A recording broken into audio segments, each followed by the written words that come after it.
Ay, ay, ay. We'll start in about a minute and a half. About a minute.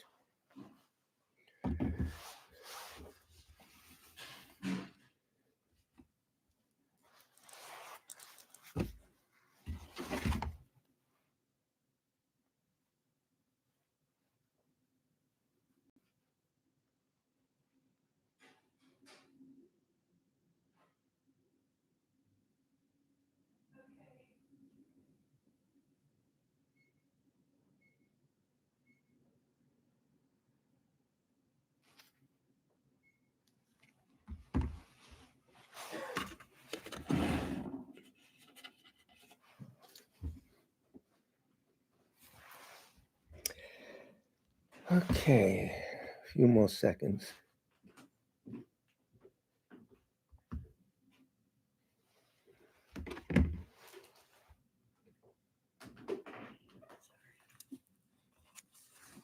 Good evening, everyone, brothers and sisters and brothers. This is the Tibet Center, Kunshab Tarduling, a Buddhist meditation and study center located in New York City and northern New Jersey. And this is our twice weekly presentation of the Buddha Dharma, specifically Stages on the Path to Enlightenment, the Lamrim of Tsongkhapa. Any problems with the picture or sound, please let us know immediately. Text me or Mr. Smith. All the prayers we say are on the website in the FAQ section. Scroll down to prayers. If there's anyone for whom you want us to pray for, who has recently passed away, when we recite the Sutra of the Recollection of the Three Jewels, put their names in the chat box. Don't wait till the last minute, because there is like a minute delay. So we'll start. Prayer for the spreading of the teachings throughout the length and breadth of the West. By the force of the blessings of the non-fallacious three precious gems and of the truth of our pure selfless wishes, may the precious Buddhist teachings flourish and spread to the expanse of all areas throughout the length and breadth of the West. For all the people living there, together with their near ones who have engaged in the teachings and have faith and respect for them, may all conditions adverse to their practice of the pure Dharma be dispelled, and an excellent collection of favorable conditions increase like the waxing moon. And especially for those who work on methods to accomplish the flourishing and spreading of the victorious one's teachings, which are the source of benefit and happiness, may they never be oppressed by masses of interference and adverse conditions, and may this spontaneously happen just as we have hoped and wished. The Heart Sutra.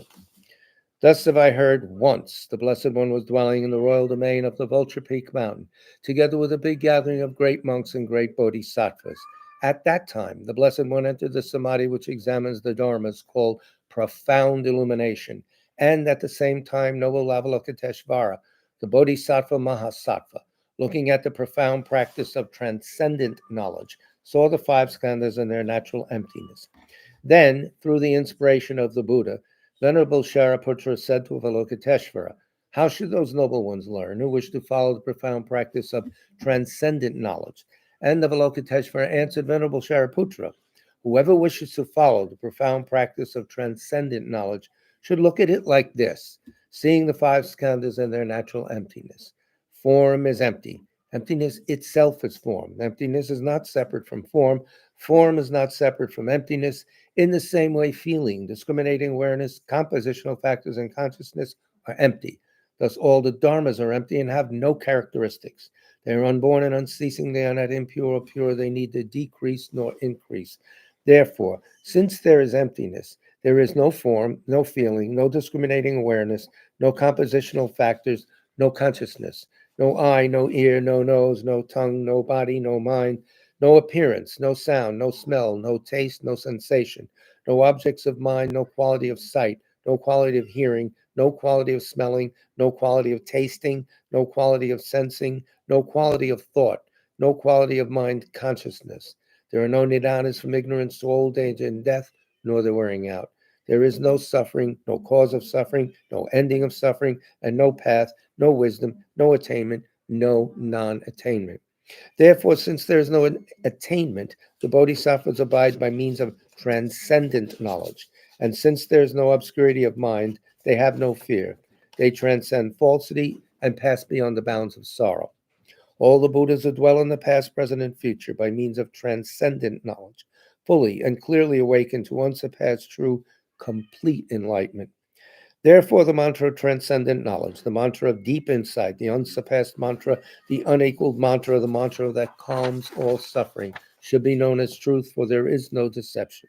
In transcendent knowledge, the mantra is proclaimed, Tayato Om Gate Gate Para Gate Para Sam Gate Bodhisoha. O Shariputra, this is how a bodhisattva, mahasattva, should learn profound transcendent knowledge. Then the Blessed One arose from that samadhi and praised the bodhisattva, mahasattva, Avalokiteshvara, saying, Good, good, O son of noble family. Profound, transcendent knowledge should be practiced just as you have taught, and the Tathagatas will rejoice. When the Blessed One had said this, Shariputra and Avalokiteshvara, that whole gathering, and the world with its gods, humans, Asuras, and Gandharvas, their hearts full of joy, praise the words of the Blessed One. And now refuge and bodhisattva vow, which of course we say 3 times. With the wish to free all beings, I shall always go for refuge to the Buddha, Dharma, and Sangha until I reach full enlightenment. Inspired by wisdom and compassion today in the Buddha's presence, I generate the mind intent on full awakening for the benefit of all sentient beings. As long as space endures, as long as sentient beings remain, until then may I too remain to dispel the miseries of the world. With the wish to free all beings, I shall always go for refuge to the Buddha, Dharma, and Sangha until I reach full enlightenment. Inspired by wisdom and compassion today in the Buddha's presence, I generate the mind intent on full awakening for the benefit of all sentient beings. As long as space endures, as long as sentient beings remain, until then may I too remain to dispel the miseries of the world. With the wish to free all beings, I shall always go for refuge to the Buddha, Dharma, and Sangha until I reach full enlightenment. Inspired by wisdom and compassion today in the Buddha's presence, I generate the mind intent on full awakening for the benefit of all sentient beings. As long as space endures, as long as sentient beings remain, until then may I too remain to dispel the miseries of the world. And that's the purpose of our Tibet Center and of studying Buddhism. It's to dispel the miseries of the world, ours and everyone else's. So we can't lose sight of that, because otherwise we don't have the energy that intention brings, to say the least. What I'm going to do tonight is different, because I'm going to start with the Lamrim, the root text at first. First it's a page and a half, 2 pages, so you get the imprint of it. It needs commentary. It's the highest philosophical statement of Buddhism, what we're talking about now, the doctrine of emptiness, or the system of emptiness, whatever you want to call it. So we'll read that and a little bit of Geshe Sopa's commentary. We're on the 14th chapter of Lamrim 3. It starts on page, and we'll start with 177, because the title pages are never numerated. The title of the chapter is Conventional Existence. So that's what this chapter is going to talk about. And of course, it's going to talk about it in relation to ultimate truth, the conventional truth versus ultimate truth. Pardon me. Do you need a text? We have. So right from the Lamrim, this is Tsongkhapa's writing. In this way, we Madhyamikas posit conventionally within our own system many presentations of cyclic existence and nirvana. We also refute the conventional existence of constructs that are put forward as unique assertions by essentialists. Technical terms, etc. Just get the imprint of the text. It'll benefit you. If you have pets, let them hear it. As this is extremely difficult, accurate knowledge of the presentation of the truths scarcely exists. And that's the argument. What do they really mean? A lot of different opinions in the different Buddhist schools. And this is the Prasangika Madhyamika viewpoint, the consequentialist school's viewpoint, the final viewpoint from our point of view. Misunderstanding, Tsongkhapa continues, misunderstanding may arise as follows. When we refute the conventional existence of the constructs that the essentialists assert, we must carry out the refutations using rational analysis. Of course, you can make a logical argument, right? Fine. Moreover, in taking their own stance on matters such as the existence of conventional production and cessation, reflective individuals will decide what to assert according to what can be proven. reflective individuals, people who really think about it. And proof is based in a sequence of reasoning. Taking this into consideration, some feel that under rational analysis, the proposed conventions of production, etc., and the imaginary constructs of essentialists have the same status as either contradiction or not contradicted by reason. This is going to be tricky, so let's read the text first. Let me read the text first, and then we'll discuss. Thus, if they deny the conventional existence of constructs such as a divine creator or primal essence, right? Then they must also deny the conventional existence of forms and such. If they hold that forms do exist conventionally, then they would also have to accept the existence of a divine creator. See where they're going? They're not being precise in their negation. One point. They see the two as equivalent. They say that it is inappropriate for their own system to identify or to assert of any phenomenon, quote, this is such and such, this is not such and such. Well, we do that all the time. They presume that in this way they have found a Madhyamaka reality. No. Further, in accordance with such understanding, they hold that stabilizing your mind without apprehending anything at all is cultivation of the genuine Madhyamaka view. What do you think? Of course not. There are a great many who assert this. Yes. Penn Station could find so many people on the street who assert it. No. It is evident that such talk does not please the learned. The learned, maybe it's better pronounced that way. For having failed to identify the object negated by reason as explained above, those who say this use the arguments that refute intrinsic existence to destroy all presentations of conventionalities. Oh, nothing inherently exists. Nothing exists. No. This is tricky, but this is the whole surgery that you have to do, the mental surgery. Consequently, theirs is a highly inaccurate position. It treats the correct view and the wrong view as the same in the degree to which they are mistaken or non-mistaken. As a result, prolonged habituation to such a view does not bring you the least bit closer to the correct view. Prolonged habituation to this, bad mental habits, bad mental patterns. In fact, Tsongkhapa continues, it takes you farther away from it. For such a wrong view stands in stark contradiction to the path of dependent arising, the path in which all the teachings on the dependent arising of cyclic existence and nirvana are tenable within our system. In our system, it's legit to have conventional things, even though that the way they appear to us is not the way they really are. However, the way they appear to us is perfect for everyday life. Not the correct way, doesn't eliminate suffering, but you get by with it. It does if you realize this is just an appearance and not the mode of being of the thing. But anyway, he quotes Chandrakirti. Chandrakirti's commentary on the Middle Way says, the self, as it is imagined by the non-Buddhist philosophers who are disturbed by the sleep of ignorance, and things that are ascribed to mirages, magicians, illusions, and so forth, do not exist even for the world. Yes, the world knows, oh, that's a mirage, that's not real. Okay. He says that what is imagined in the unique assertions of non-Buddhist philosophers, or according to the earlier citation, in the unique assertions of Buddhist essentialists, the essentialists are the lowest schools. They think there is some inherent piece of existence somewhere, even on the school right next underneath the consequentialist, the Svatantrika Madhyamaka school, or the autonomy school, something like autonomous school. They think, yes, there's inherent existence conventionally, but not ultimately. How do they do that? Well, because in conventional reality, they say there must be something there, inherently there, to distinguish this from that. And of course, consequentialists say, you're nuts, get out of here. No, but this is an argument that you have to get used to. I myself have to get used to because I'm just reading from a book, but I see where they're getting at a little bit. Yeah. He will explain this point, he says. How does one determine whether something exists conventionally? Okay, let's start with that. We hold that something exists conventionally. This is the consequentialist school's viewpoints.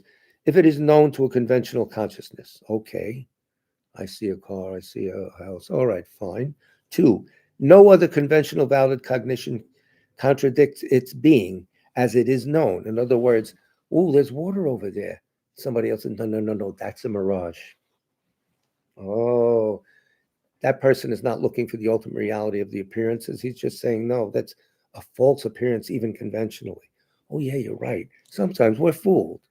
That's the second point. And three, if reason that accurately, key word here, analyzes reality, that is, analyzes whether something intrinsically exists or inherently exists, does not contradict it. We hold that what fails to meet these criteria does not exist. And now the next paragraph is very very explanatory. So inherent existence doesn't wipe out, the ultimate analysis doesn't wipe out conventionalities. It just gets to the point of, oh, these appearances don't inherently exist, but they are appearances that the world sees, etc. Something like that. Here, something is very interesting. This is a very nice paragraph. Last paragraph on 178, first few lines on page 179. Tsongkhapa says, in a sense, conventional consciousness operates in a non-inquisitive manner. It doesn't ask, oh, you got a new dog? Does the dog inherently exist? No. What kind of dog? Oh, it's a nice dog. It's a big dog. That's all. So it operates in a non-inquisitive manner. It operates only within the context of how a given phenomenon appears to it without analyzing, without saying, is this how the object actually exists, or does it just appear this way to my mind? Who has time for all of that? All right, you're an accomplished yogi or a Buddha, of course. That's automatic. You know what is and isn't. And, the reality of everything, simultaneous and directly. You'll know it's the object and its mode of being. It is called non-analytical consciousnesses, but that is not the case that it is utterly non-inquisitive. No. Think about it. It operates within the context of how things appear, how they are known to a worldly or conventional consciousness. Oh, is that a better computer than this one? Yeah. They both don't inherently exist, but that's how it's operating. It does judge. It does make, of course, you yourself do that. Is this a better job or not? Better house to live or not? Stuff like that. It does not operate via analysis of how things actually exist. Doesn't start looking for that. Therefore, it is called mundane knowledge. This kind of consciousness occurs in all persons, whether or not they have become involved in philosophical tenet systems. Thus, no matter whose mind stream it occurs in, this is called mundane knowledge or non-analytical consciousness. In a certain sense, non-analytical, but it does analyze, You have to make judgments. So we'll leave it at that, and we'll see what Geshe Sopa has to say about the opening paragraphs of Lamrim 3, chapter 14. This is his volume 5, because he wrote a 5-volume commentary on this. And these are, I'm told, were put together from notes from his various classes that he taught at the University of Wisconsin and rewritten sometimes. The whole story about it. This is his chapter 8, and it's on page 193 of volume 5. The chapter is entitled Conventional Existence. And he says, he takes the heading from, so the distinguishing feature of Madhyamaka cannot be disapproved by negating things from the perspective of examining whether or not they are established by valid knowledge. So that's the heading. Here he goes. Geshe Sopa says the Prasangika Madhyamikas, or the consequentialists, they're calling them these days, do not deny that ordinary things conventionally exist. No, we don't deny that. Some people say, no, they don't exist at all. When Chandrakirti says whatever is false, even conventionally, is not a conventional truth, he was referring to things understood by conventional knowledge to be false. So that's a mirage. We'd have to look at the mode of being of the appearance of the mirage. You're just saying that we're looking for water. It looks like it, but it's not. Okay. We can rephrase his statement as whatever conventional knowledge knows to be false is not a conventional truth. Okay, now we're getting closer to things. So you wouldn't call a mirage a conventional truth. No, they're fine-tuning. what conventionality is. Very good. This does not mean that ordinary things are conventionally false. It means that specific things accepted by realists are conventionally false. The Prasangikas refute those things and prove that they do not exist even conventionally. Right. Mirage doesn't even conventionally. And things like, okay, we got that. After that, they establish ordinary things to exist conventionally in a way that is harmonious with worldly understanding. We're calling things the same thing everybody else calls it. Yes, that's a horse. Yes, whatever. Geshe Sopa continues, this is how the Madhyamikas present samsara and nirvana in a conventional sense and negate, even conventionally, things imputed by the realists, which include non-Buddhist philosophical systems, as well as, and here he goes, the Vaibhashika, Sotantrika, and Yogacara, and also some parts of the Svatantrika. Those are the three lower schools, Vaibhashika, Sotantrika, or Sutra school, some called. They're fundamental vehicle schools, you might call them. Yogacara is a Madhyamika school. That's the mind-only school. And then above that is the Madhyamikas consisting of Svatantrika and Prasangika. More of this later. You'll get sick of these words, but eventually get used to them. Now, why is all this? We have to go through. These things are to be studied because by conditioning your mind to the lower schools, then the next, you automatically can pick up a lot when you sit down to meditate on the highest viewpoint. You have to condition your mind first. These were taught by the Buddha. And also, if you're going to become a teacher, eventually we all evolve to Buddhahood, you have to know how to present the view of reality that certain people need at a certain time of their spiritual development. It's very necessary because you teach, quantum physics to a 6-year-old, unless he's a great genius, they're going to get bored. They have to learn basics first. You got the idea. This is repeated all the time. So, and for ourselves, we have to get used to that.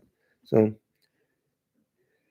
this manner of establishment and negation is so difficult to comprehend that it is very rare to find someone with a correct understanding of the presentation of the two truths. It's very rare to find someone who really knows what they're talking about when they discuss the two truths. Misunderstanding can easily arise regarding the fact that valid reasoning must be used in refuting the realists and improving the Madhyamika position. Yes, you have to use valid reasoning. You can't sit there and go into some trance that you imagine and then get the answer. That's it. I know. Valid reasoning. Mm-hmm.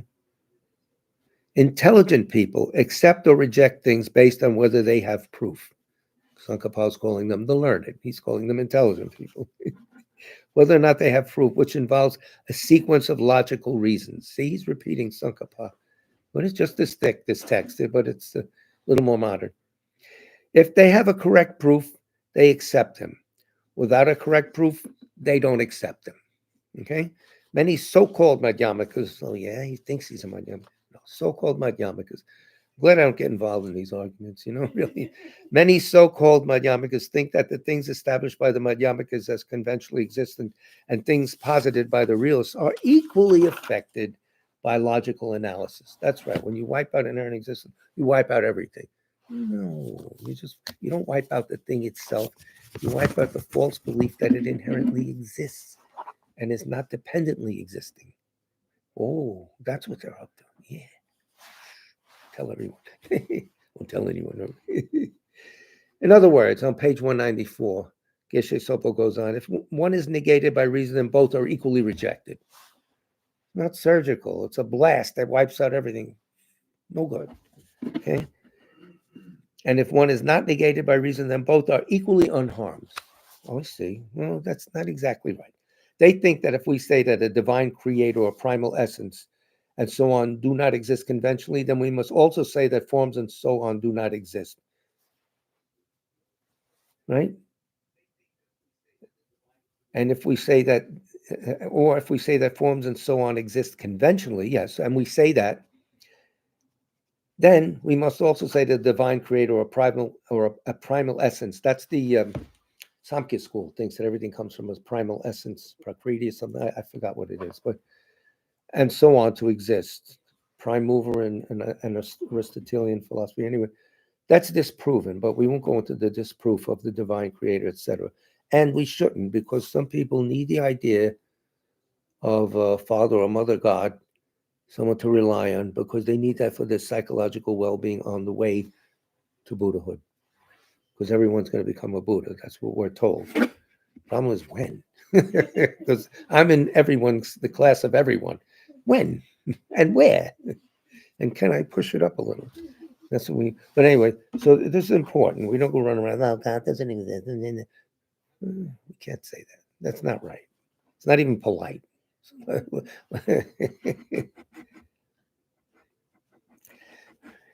They mistakenly think that in the Madhyamaka system, it is unsuitable for anything to be identified or accepted as this is so and that is not so. In short, they consider the middle way to mean not accepting or rejecting anything. They say we should literally accept Nagarjuna's statement, I do not have any thesis because I do not accept anything. That's misunderstood. It's beyond the scope of our little talk now to go into that, but we'll get into it.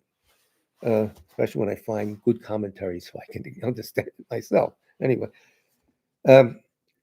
next paragraph, 194. Even some genuine followers of Nagarjuna say that the highest Madhyamaka view is to accept nothing because Buddha remained silent and did not say anything one way or the other when he was questioned on certain points. They think we simply have to shut up. I like his language. Yeah. I am joking, he says, but those following this interpretation of Nagarjuna believe that to cultivate the correct view, we should meditate without holding anything in mind. And that's popular today. Don't hold any. To practice the path, we purify the mind of all thoughts. Whatever comes to mind is like a cloud to be cleared away. Many people appreciate this approach because it's easy and temporarily keeps one free of attachment and hatred.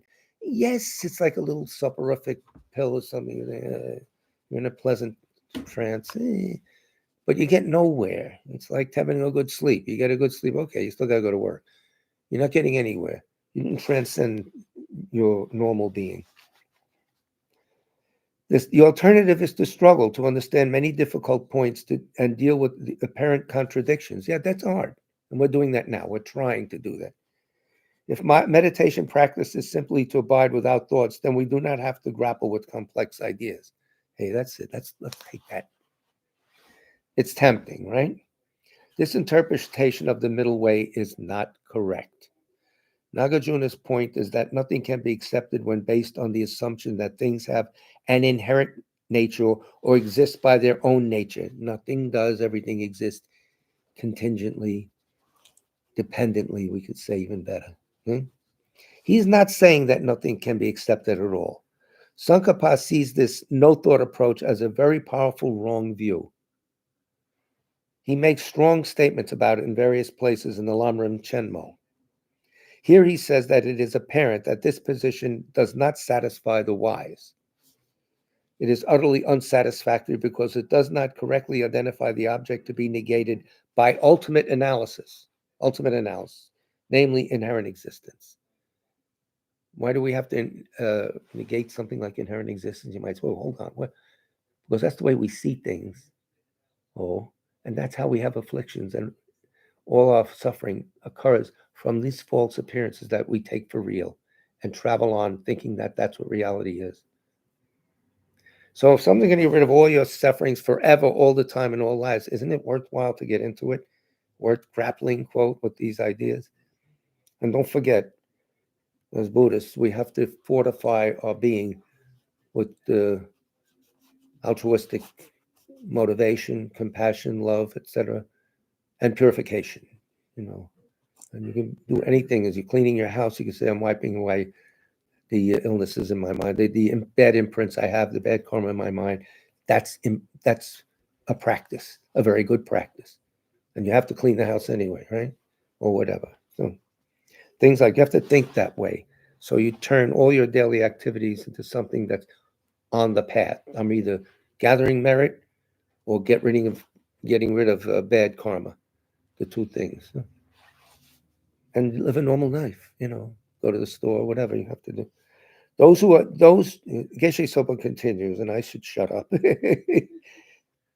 Those who identify the object of negation too broadly destroy the establishment of all conventional things. So there is a legitimate way to establish daily, day by day, going to the store, mundane life.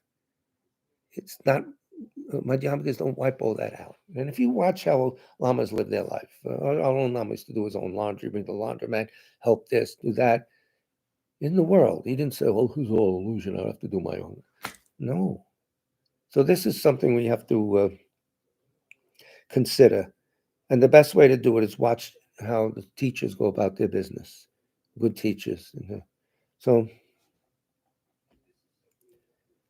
it's a great mistake, Geshe Sopa continues, to equate a correct view and a wrong view, such that if one is mistaken, then both are equally mistaken. If one is unmistaken, then both are equally unmistaken. No, you have to think. You have to sort it out. That's all. Even if you were to meditate without thought for a long time, you would not get the slightest bit closer to the correct understanding of the ultimate truth. Not only will it not bring you any closer to the right view, but it will take you farther away. Why? Good question. The reason is that this approach grossly contradicts all Madhyamaka teachings concerning the dependent phenomena of samsara and nirvana. The 12 links of the dependent arising function as causes and effect. Their arising constitutes samsara, conditioned by the arising of ignorance first, right, which we're going after, karma arises and so on, all the way through to the arising of age and death. And their cessation constitutes nirvana, conditioned by the cessation of ignorance, the end of ignorance, the end of karma, and all that, all the way through the end of aging and death. So, if you think cultivating the mere absence of thought leads to nirvana, then you are denying this causal relationship. So go about, have your fun. It's wrong. It may be a nice bath to take. Myself in the old days, I watch the breath. I feel much more relaxed now. To a point. There's nothing wrong with doing breath exercise and things like trying to take thoughts out of your mind. Concentrating your mind to become a one-pointed person developing samadhi is a little different than that. But that's a topic that is for a previous chapter of the Lamrim. Anyway, we'll stop there, but we did get in some. And you notice how Geshe Sopa follows Sankapa nicely. All the points Sankapa brings up, he brings up. Well, we're still on the topic of the two truths, boys and girls, ladies and gentlemen, and lovers of recorded music. The two truths debate. I have to introduce another book. If you're really into this, sorting it out, if you really like to nerd out on this, not really nerd, you really want to get into it. It's a beautiful debate. It's called The Two Truths Debate. Beautiful book. It's the debate between Tsongkhapa and Gorampa on the middle way. The Gorampa view is current to this day. Some people, Nipam followed it, Mikio Dorje, one of the Karmapas, and so on. This is by Sonam Takcho. I think he's a monk, but he's also a professor at a university in Australia, or where is he? Tasmania, that's part of Australia, yeah. And he has a degree in the Central Institute of Tibetan Studies in Sarnath, India. He's currently a lecturer in Asian and comparative philosophy at the University of Tasmania. So he's an Australian citizen. Good on you, boy. Good on you. All right. From page 18, I'm going to read a few random things that I had highlighted just to get an idea how this... Tsongkhapa likens the relationship between, this is page 18, middle of the page or so.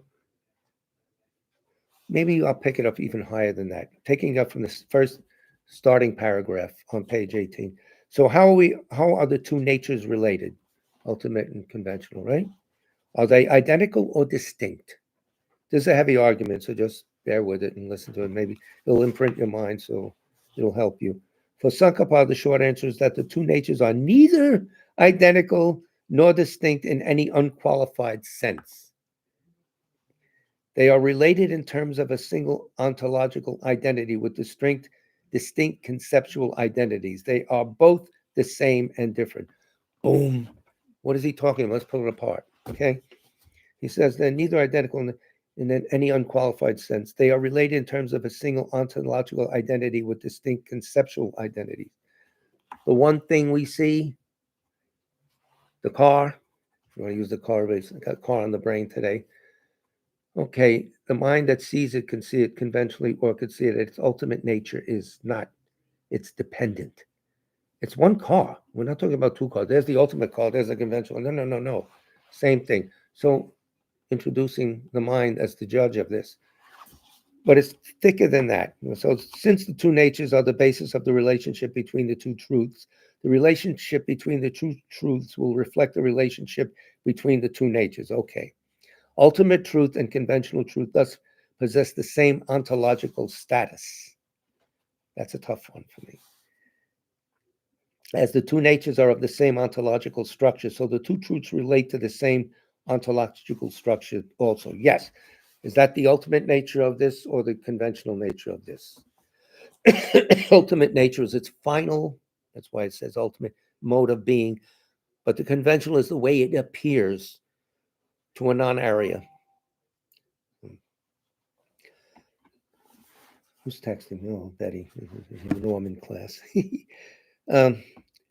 Sankapa likens the relationship between the two truths and the two natures to the relations of being conditioned and being impermanent. Yes, something can be conditioned and something can be impermanent. It's two different things. He borrows this point from Nagarjuna's Bodhicitta Vivarana, which states, reality is not perceived as separate from conventionality.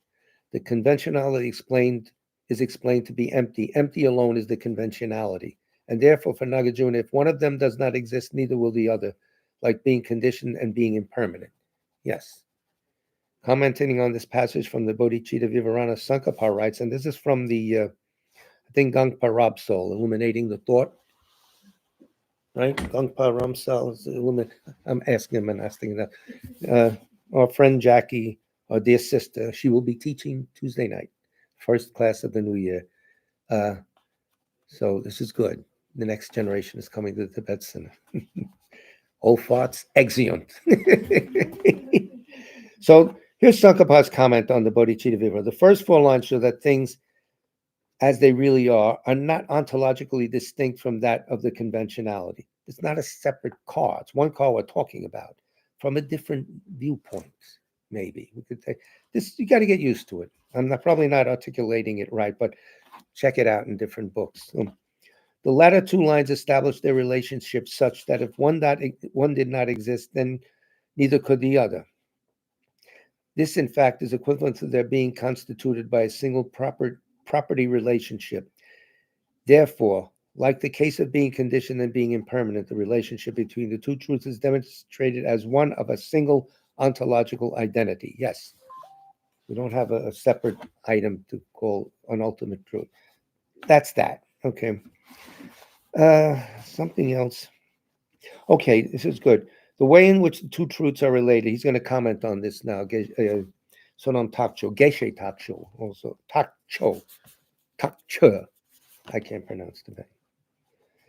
The way in which the two truths are related is thus analogous to the relationship between being conditioned and being impermanent.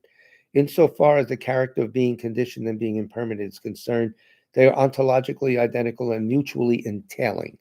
Whatever is impermanent is also conditioned. Likewise, whatever is conditioned is also impermanent. Cause and conditions made this thing is naturally impermanent. Anything that's caused by something has the destruction of it built in. It's impermanent. It's moment by moment changing, and then gone. So if impermanence did not exist, conditional phenomena would not exist. Right. If there's such a thing as inherent existence, it's static. It doesn't change. That's it. That's the consequence of believing in inherent existence. Nothing works on anything else. If impermanence did not exist, condition would not exist, and vice versa. Just as a conditioned state is not a result of impermanence, so emptiness is not a result of form or the destruction of form. Hence, in the Malakirti Nirdesa Sutra, it is stated, matter itself is void. Voidness does not result from the destruction of matter, but the nature of matter itself is voidness. Voidness being non-inherent existence is another word they use. Alexander Berzin, a great guy, uses voidness. He likes that. Some use emptiness, some use something else. And we're here trying to figure it out. Guys, have an argument and settle it and then tell us one thing. Same principle applies in the case of consciousness. First, before he said that matter itself is void. Voidness does not result from the destruction of matter, but the nature of matter itself is voidness. Nature of things themselves are empty, not apparent to us as we walk around, but that's their final nature. Okay, the same principle applies in the case of consciousness and the emptiness of consciousness, as well as the rest of the 5 psychophysical aggregates, the skandhas. The aggregates and its emptiness are not causally related. For the causal relationship would imply that either the aggregate is the cause, therefore the emptiness is the result, or the aggregate is the result and its emptiness is the cause. This would imply either aggregate or the emptiness is temporarily prior to its counterpart. So this cause and effect is always in a temporal sequence. So that's not the case. The emptiness of a thing and its appearance of a thing is simultaneous. They're there. Okay. What's doing the judge? Your mind. Okay. So thus leading to the conclusion that the aggregate and the emptiness exist independently of each other. Such a view is completely unacceptable to Sankhya. We won't get too much more into the weeds here, but this book takes a lot of work. I mean, I've been at it for like a few months and only got halfway through because I don't read it straight through. And even if I did, it would buzz on. But I hope to meet people who study this text and lamas that can explain it or whatever. It's well worth it. It's such a hard job that he did. So well written too. Anyway, it's good to know they're out there helping us. Dependent relativity. Yay, where we left off yesterday.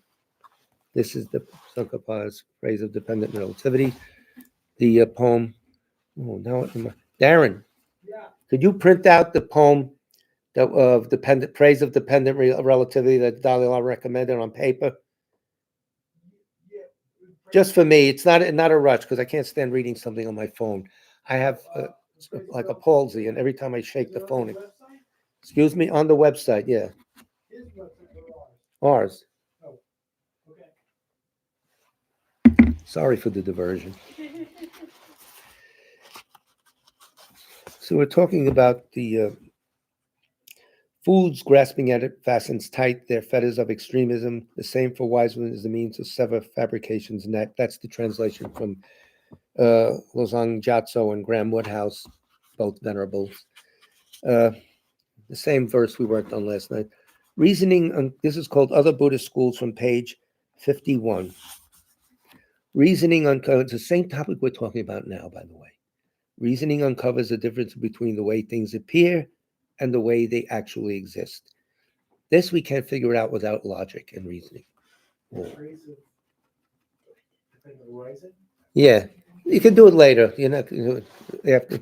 So we don't have much time left anyway. We got like 20 minutes. So reason uncovers the difference between the way things appear and the way they actually exist. No, we will just, unless somebody starts talking to us, the things, the way they appear, you're assuming something about reality, and it works in day-to-day life, but it causes you suffering. And that's why you have a false view of reality, false view of yourself, which causes a lot of crap, to put it in a scientific way, a lot of trouble.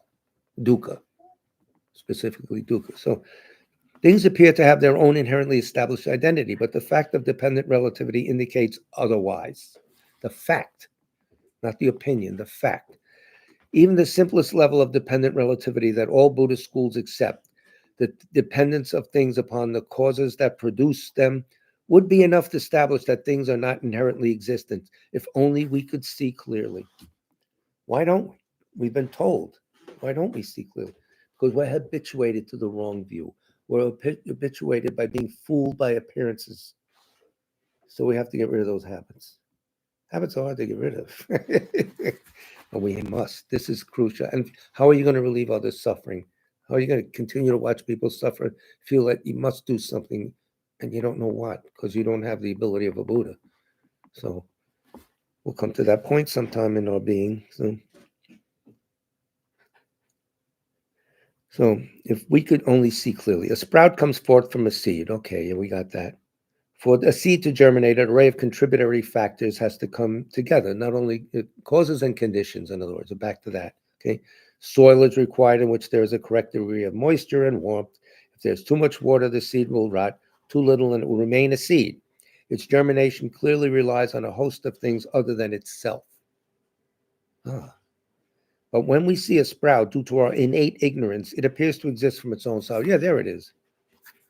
When we start thinking, we realize, oh no, somebody planted it, it grew, it's a nice one compared to that one. We go through that. Though it is not self-produced, it appears to possess a nature that exists from within itself.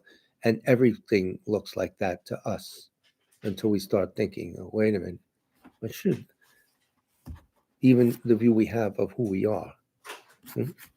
Like most people follow all the Buddhist schools other than the consequent school, assent to this appearance of inherent existence. Thank you, sir. Thanks, Darren. I really appreciate it. A saint has come to Tibet, son, Mr. Smith. I'm not kidding. He's a Christian, but he's advanced. Very good. Chandler Rinpoche thought the world of him. Insisted that he come here. So like most people, follows all the Buddhist schools other than the consequent school, assent to this appearance of inherent existence. They say that the great subduers, another name for Buddha. Hey, the big subduers here. That's his wrestling name, the great subduer. I'm joking. They say that the great subduer's astounding instruction on dependent relativity was not meant to refute such a fundamental mode of being. It was not meant to say that everything is, there's nothing there. So then Tsongkhapa castigates them for grasping at, that is, misconceiving dependent arising. Their limited insight is insufficient. So, and he talks about, let's see what this, I have the one translation I just read. Whatever depends on circumstances, empty of nature. This is the child. What greater teacher there is there than this? Teaching is there than this. The foolish, however, seize on it and only tighten chains of extreme views, while for the wise it cuts entangled nets of fabrication. Fabrication being, you think there's inherent existence there. That's a projection of your mind. It's not there. Oh. So that's what we're talking about now. In the limited time we have left, we got some time. Those bamboozled ones, that's an old word I haven't heard for a long time. He's British. Is that common in England, bamboozled? Oh, we have a Brit in the audience. All right, we'll find out. Stop the presses. Those bamboozled ones fasten tight their bonds to samsara by misunderstanding which should be their very means to freedom. The consequentialists, we may recall, yes, I recall them constantly, are a subgroup of the middle way school. The middle way they follow leads to between two extremes. One is the abyss of nihilism. Nothing exists. Those who veer to this extreme refute so much that they are unable to posit any valid foundation for the existence of things. They thereby undercut the simple rules of morality and logic and make it impossible to establish anything. See how strong the mind is and how it can ruin things? They continue. The other extreme is the abyss of eternalism or reification. It's there on its own. Those who veer in this direction are those who do not refute enough. They didn't get rid of enough. With some understanding of dependent arising, they may refute simpler levels of self-grasping, but they leave the subtlest level unchallenged. They cannot let go of the ultimate cause of their frustration, their deepest level of self-grasping. Verse 6 indicates this in the extreme. Verse 6 indicates this, that this is the extreme many Buddhist schools are stuck in. There's a typo here. Indicates that this is the extreme many Buddhist schools are stuck in. They don't negate enough. Too much, no good. Not enough, also no good. That's why it's subtle and it's tough and why you have to really think it out. Or have a teacher standing with you 24/7, like in the old days, will constantly give you hints and mold your mind. Who has that? Very few. If you can do that, do it. If the teacher invites you and you can live with him or her, do it. The wise one, quote, on the other hand, employ the reasoning of dependent relativity to slip the chains of these miserable alternatives and escape to freedom and clarity. Hollywood type here. Hollywood copy, rather. The net of fabrications they sever includes mistaken appearances to our mind of inherent existence. That's it.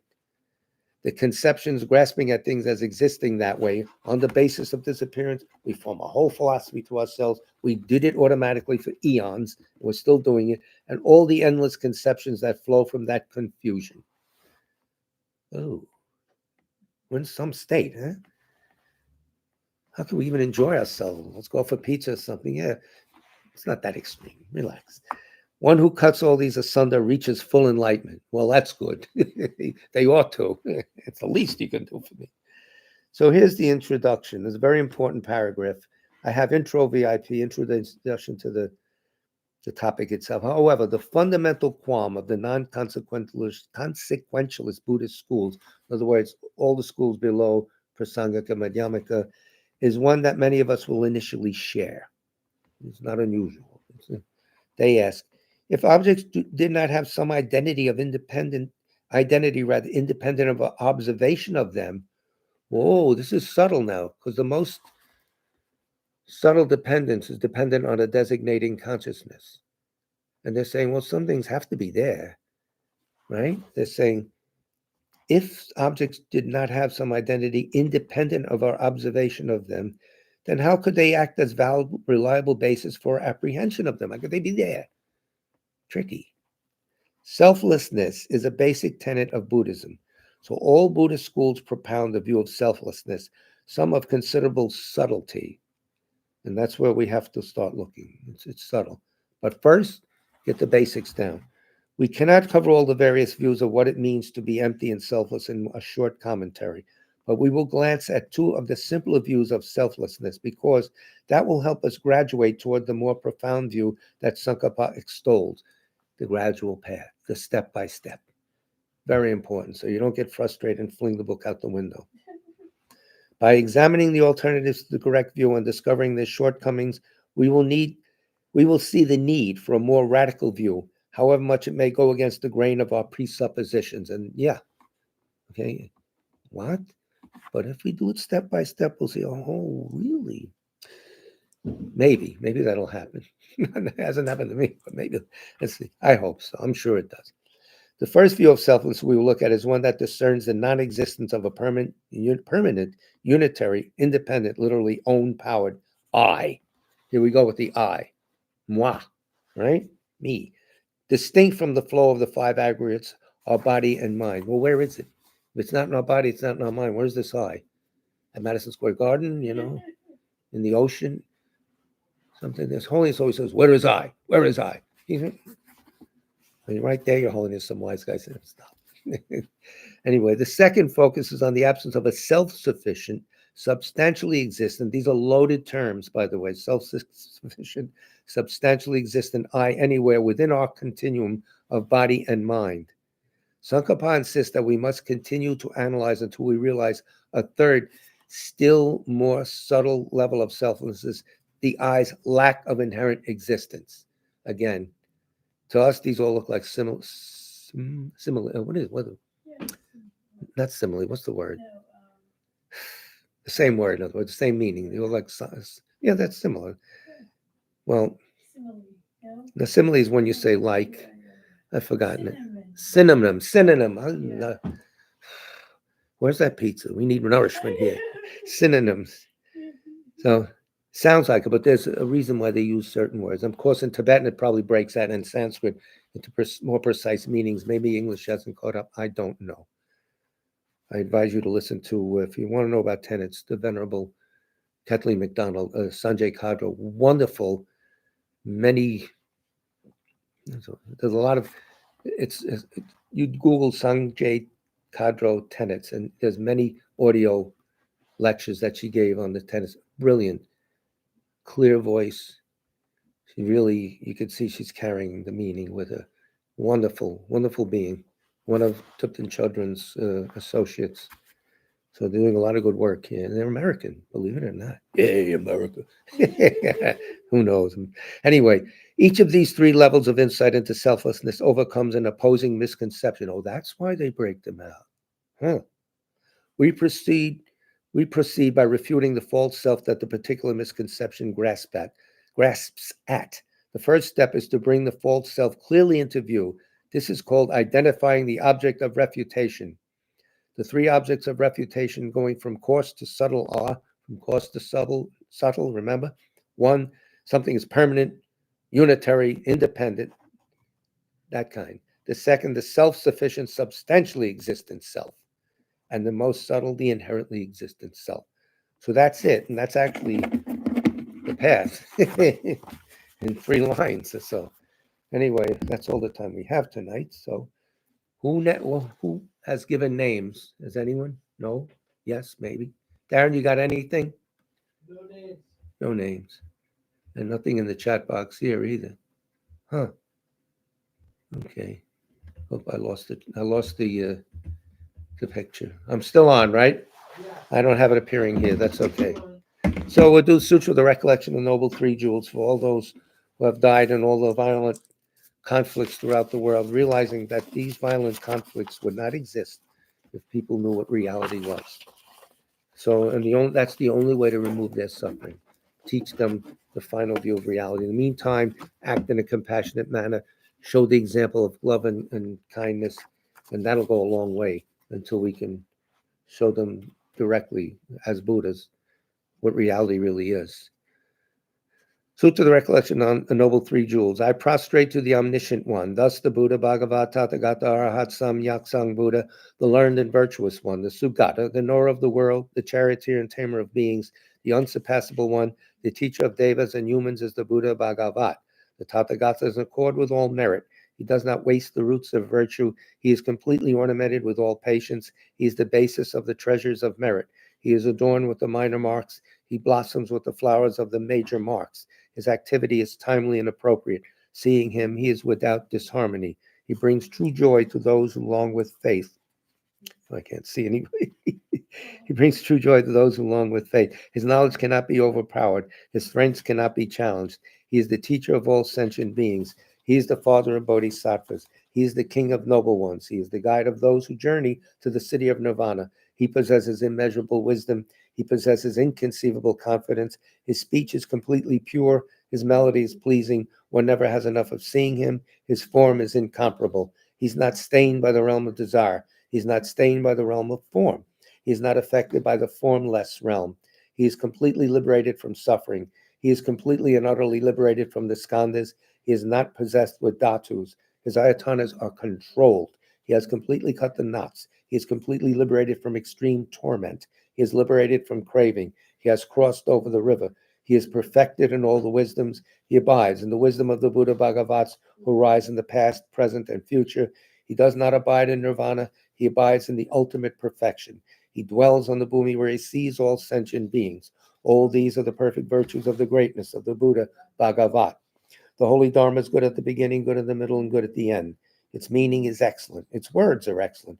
It is uncorrupted. It is completely perfect and completely pure. It completely purifies. The Bhagavat teaches the Dharma well. It brings complete vision. It is free from sickness. It is always timely. It directs one further. Seeing it fulfills one's purpose. It brings discriminating insight for the wise. The Dharma, which is taught by the Bhagavat, is revealed properly in the Vinaya. It is renunciation. It causes one to arrive at perfect enlightenment. It is without contradiction. It is pithy. It is trustworthy and puts an end to the journey. As for the Sangha of the Great Yana, they enter completely, they enter insightfully, they enter straightforwardly, they enter harmoniously. They are worthy of veneration with joined palms. They are worthy of receiving prostration. They are a field of glorious merit. They are completely capable of receiving all gifts. They are an object of generosity. They are a great object of complete generosity. The protector who possesses great kindness, the omniscient teacher, the basis of oceans of merit and virtue, I prostrate to the Tathagata, pure the cause of freedom from passion, virtuous, liberating from the low realms. This alone is the supreme ultimate truth. I prostrate to the Dharma, which is peace. Having been liberated, they show the path to liberation. They are fully dedicated to the disciplines. They are a holy field of merit and possess virtue. I prostrate to the Sangha. I prostrate to the Buddha, the leader. I prostrate to the Dharma, the protector. I prostrate to the Sangha, the community. I prostrate respectfully and always to these three. The Buddha's virtues are inconceivable. The Dharma's virtues are inconceivable. The Sangha's virtues are inconceivable. Having faith in these inconceivables, therefore the fruitions are inconceivable. May they be born in a completely pure realm. So first and foremost, His Holiness Dalai Lama is live tonight, 9:30 Eastern Time, from Bodh Gaya, and he's talking Nagarjuna's praise of Dharma Dhatu. He's lecturing on that. Go to the Dalai Lama's website, click on the live broadcast icon, and there it is. Secondly, our next presentation will be Saturday afternoon, a White Tara Sadhana or meditation. All are welcome. It'll be here in the parsonages in South Orange, New Jersey. Our website gives you instructions. It's at 1 o'clock. Everyone's welcome, and there's food served and espresso for all who want it. Thirdly, next Tuesday night, Venerable Karuna, Tenzin Karuna, will be presenting her first lecture of this series that while she's here in New York for the next few months. So that's a good break for everyone, a blessing for everyone. Thank you, Venerable Karuna, for coming here. We really appreciate it. I really do. So that's it. And then the following Wednesday will be the normal Dharma talk. We'll pick up where we left off tonight. So thank you very much for your kind, patient listening. Big love to all of you.